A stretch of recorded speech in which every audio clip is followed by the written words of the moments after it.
পাবনার বনগ্রামে দুর্ঘটনার কবলে পড়েছে লাশবাহী অ্যাম্বুলেন্স। এ ঘটনায় প্রাণ গেছে দুজনের। আরও খবর জানাতে যুক্ত হচ্ছেন সহকর্মী শামসুল আলম। শামসুল, যেমনটি আমরা জানছিলাম দুর্ঘটনার খবরাখবর, সেখানে দুজন হতাহতের খবর এসেছে। প্রাণহানি কি আরও বেড়েছে কিনা অথবা সবশেষ খবর কি আছে আমাদের জানাবেন।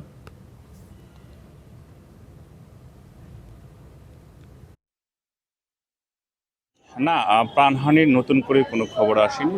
এই ঘটনায় ২ জন মারা গেছেন। তবে এই ঘটনার ৩ জনের মরদেহ উদ্ধার করা হয়েছে, কারণ লাশবাহী যে অ্যাম্বুলেন্সটি ছিল সেই অ্যাম্বুলেন্সে একজনের মরদেহ কিন্তু আগে ছিল।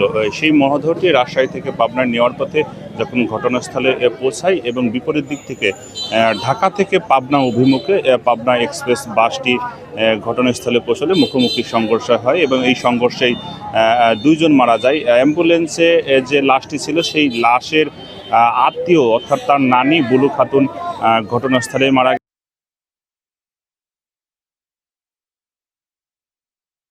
যারা নিহতদের আত্মীয় স্বজন তারা এসেছেন মরদেহ বুঝিয়ে নেওয়ার জন্য। পাশে যে অ্যাম্বুলেন্স দুটি রয়েছে সেই অ্যাম্বুলেন্স দুটিতেই কিন্তু ওই নিহতদের মরদেহ রয়েছে। আমরা একটু কথা বলতে চাই নিহত রাশেখের বাবা, তার সঙ্গে একটু কথা বলতে চাই। এই দুর্ঘটনাটা কিভাবে হলো যদি একটু জানতেন বলুন। না, এই ঘটনার এই অ্যাক্সিডেন্টের ঘটনা কিভাবে ঘটলো? ওই রাজশাহী গেছিল ঘুরতে আমার ছেলে, রাজশাহী থেকে। দর্শক, সহকর্মী শামসুল আলম জানাচ্ছিলেন পাবনা থেকে সড়ক দুর্ঘটনার সবশেষ খবরাখবর।